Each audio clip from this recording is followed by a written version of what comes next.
Hola, buenas tardes. Soy Olga Tarnowska y este es mi blog sobre la guerra de Rusia contra Ucrania y la victoria ucraniana inminente.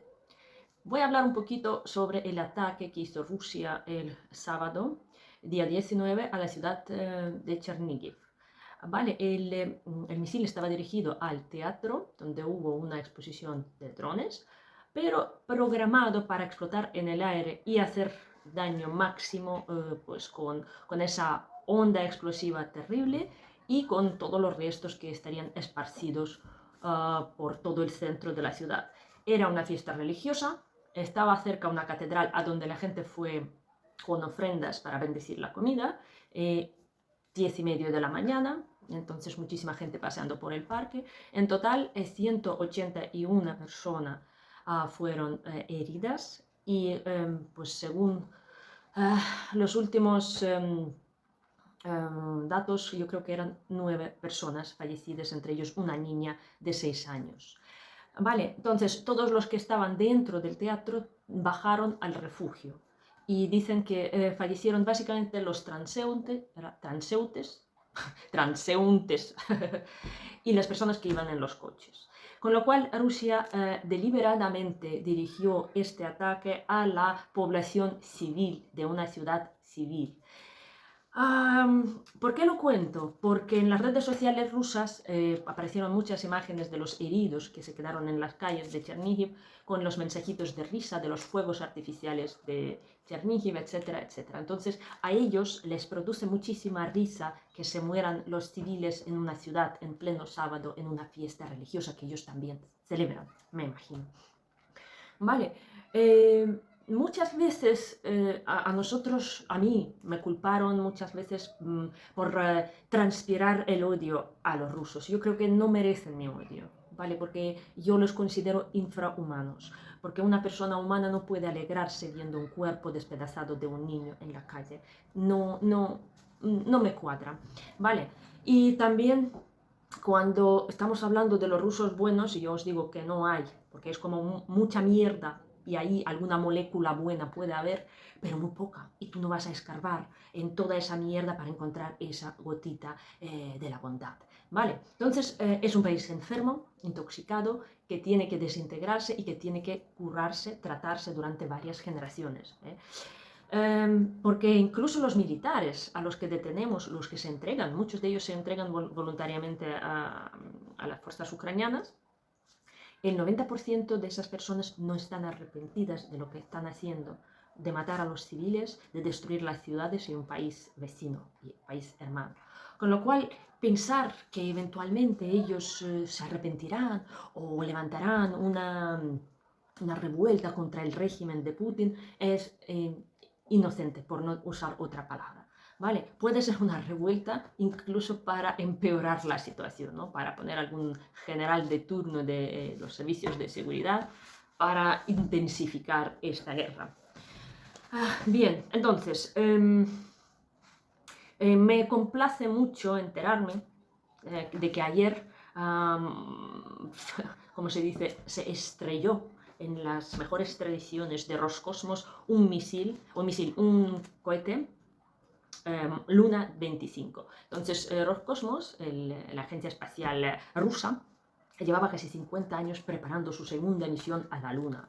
Vale, y entonces el día 10 de agosto ellos montaron una campaña de lanzamiento espacial brutal y diciendo que todo el mundo estaba ahí muerto de envidia, los americanos asustados, los alemanes y no sé qué, los ucranianos ya, vamos, tirados por los suelos, claro, con esta gran misión. Pues ayer, a la hora de entrar en la órbita de la entrada a la Luna, donde la nave tendría que aterrizar su módulo, pues lo que pasó es que el motor no le funcionó bien y se estrelló. Se perdió la comunicación y dicen que se estrelló contra la Luna. Vale, entonces no sé cuántas millones de dólares se han gastado en este programa para make Russia great again, ¿no? Para hacer grande a Rusia de nuevo, pero pues falló. Y espero que le falle así todo. Además, vamos a tener el placer de ver cómo se caen por las ventanas los jefes de Roscosmos, que han gastado tanto dinero para nada. Ellos lo hacen, ¿no? Cuando ven que un programa no da resultados, pues desplazan por la ventana a algún encargado importante de estos programas. Así que eso es lo que vamos a esperar. Bien, algunas personas me escriben que hay buenas noticias con F-16, que Zelensky está ahora haciendo su ruta por los países europeos.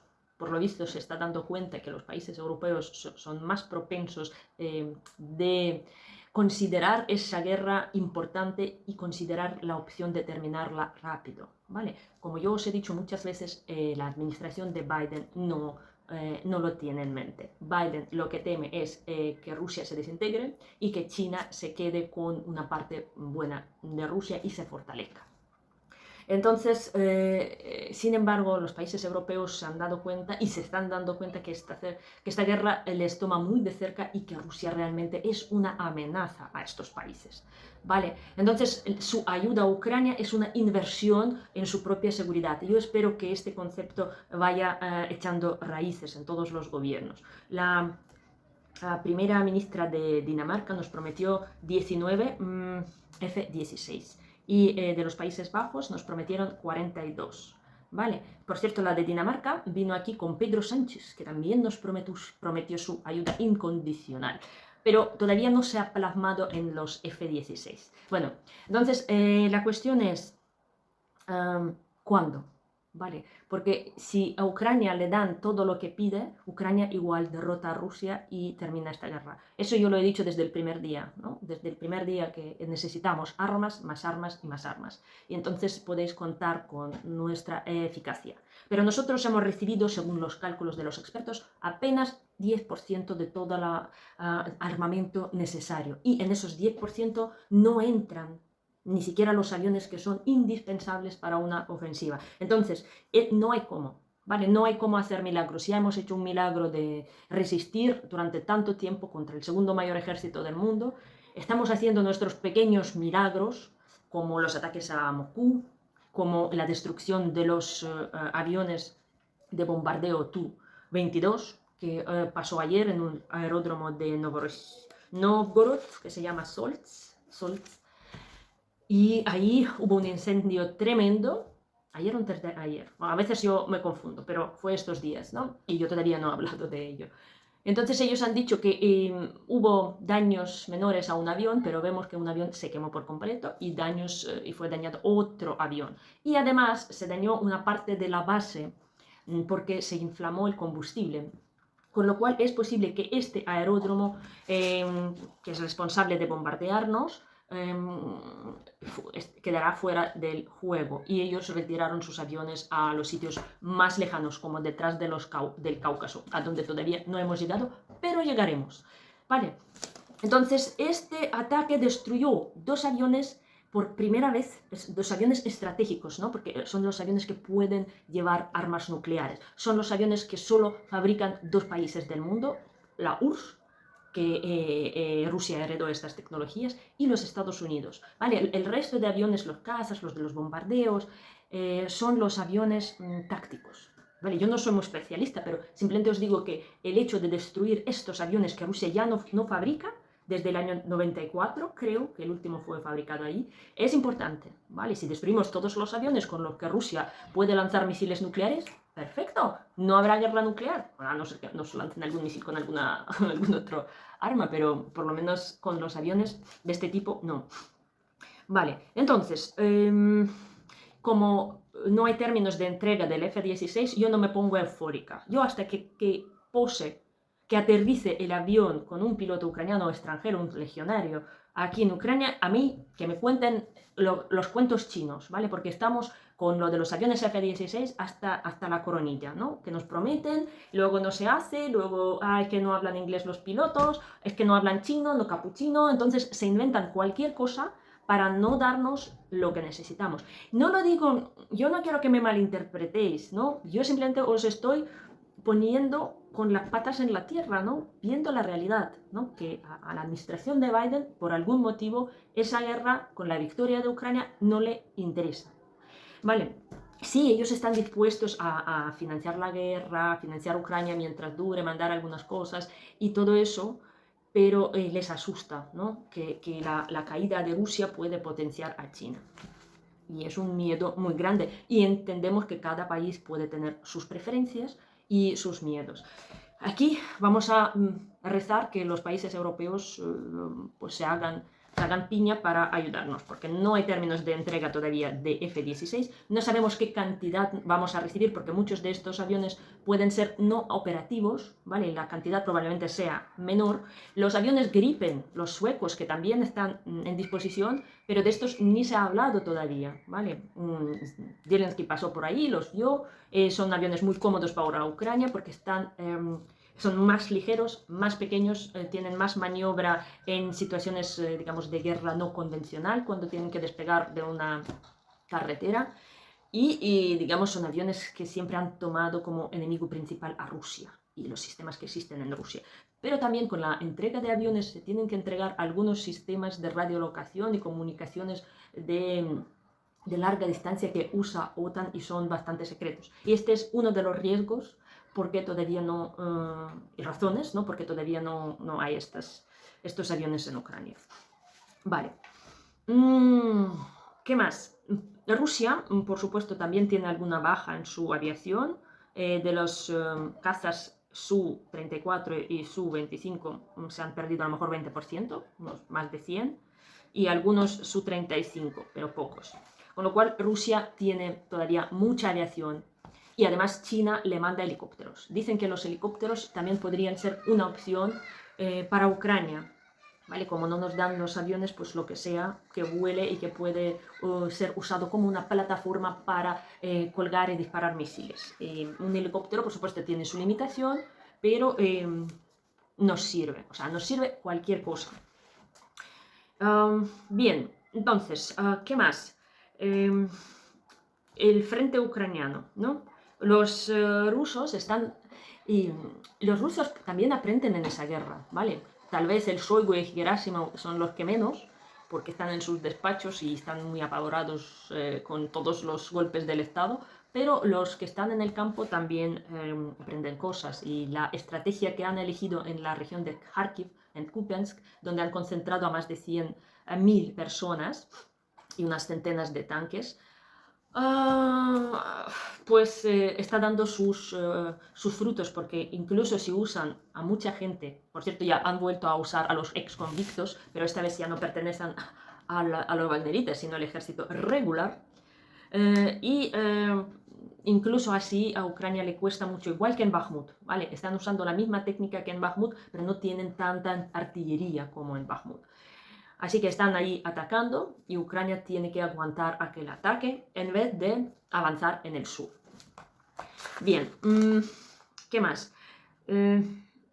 Los rusos, cuando empezaron esta guerra, nos despreciaban, ¿vale? Nos despreciaban y esto fue, yo creo que esto fue también la política de nuestro presidente, que era muy prorruso. Entonces ellos pensaban que la gente no se opondría a la invasión rusa, ¿vale? Por eso ellos entraron a la ligera, digamos, sin tener una estrategia, digamos, plan A, B, C, ¿no? Entraron para tomar Kiev en 3 días o en una semana. Pero cuando los ucranianos empezamos a hacer resistencia y ellos vieron que de recibirlos con flores nada, pues ya nos empezaron a tomar en serio. Y empezaron a cambiar sus estrategias y tenernos respeto, ¿vale?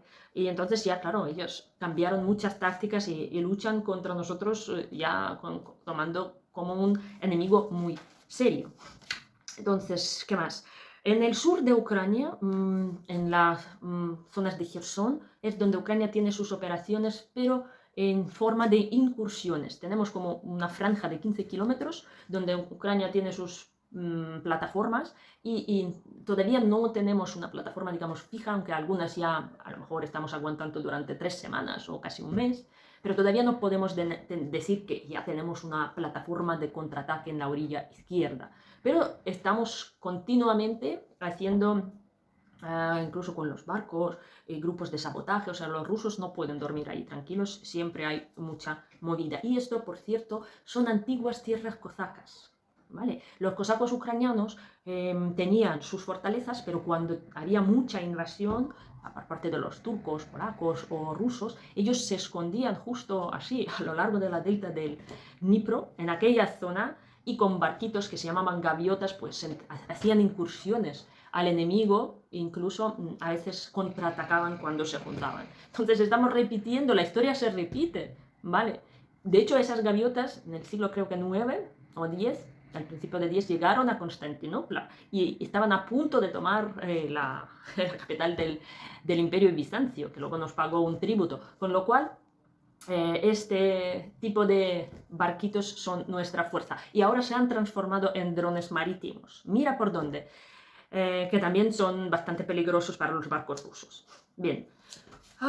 Drones. Los moscovitas no pueden dormir tranquilos porque un día sí otro no hay un ataque de drones. Y un ataque de drones les paraliza mucho el tráfico, por ejemplo, aéreo, la economía, crea cierto pánico. Ya, por ejemplo, a los empleados de Moscow City les han dicho de no presentarse en el trabajo el día 24 de agosto, que es el día de la independencia ucraniana, que van a trabajar de forma remota, más les vale. O sea, si el año pasado nosotros temíamos ataques el día 24, y tememos que puede haber un ataque masivo con misiles porque ya están sacando los barcos hacia los sitios donde se posicionan por atacarnos, del Mar Negro, por ejemplo. Pero este año también ellos temen el día de nuestra independencia, cosa que está bien. ¿Qué más? Habladurías, ¿no?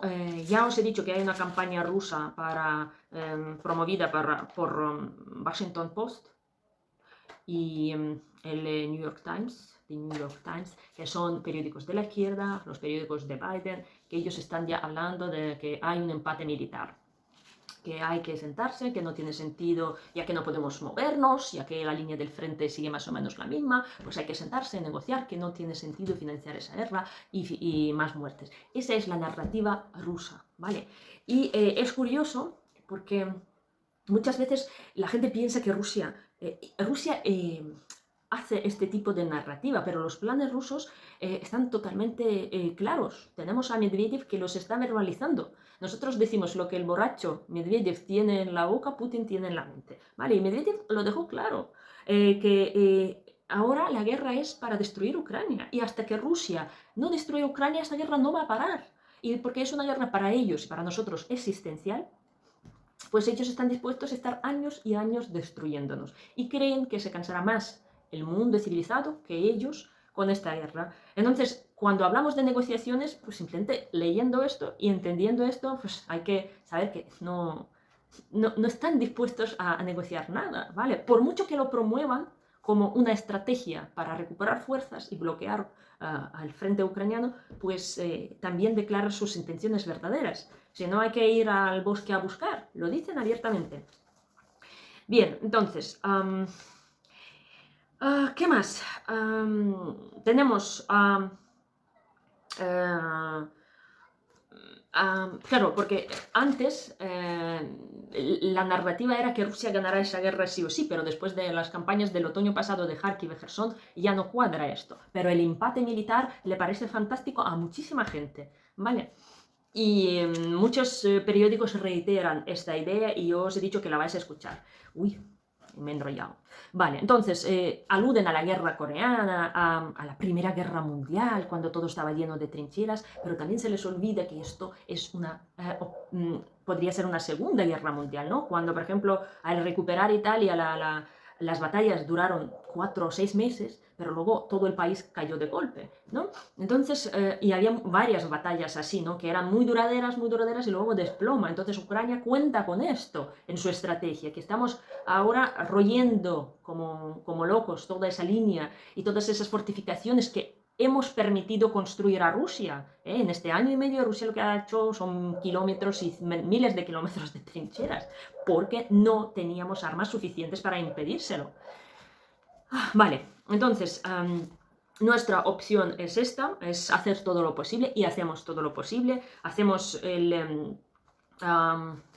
ataques. Por ejemplo, hoy un drone aterrizó en el aeródromo de Tchaikovka, de donde salen también algunos aviones que nos atacan. Está en Kaluga, a 400 y pico kilómetros de Moscú. Entonces dicen que hubo varias explosiones y un avión en desuso resultó dañado.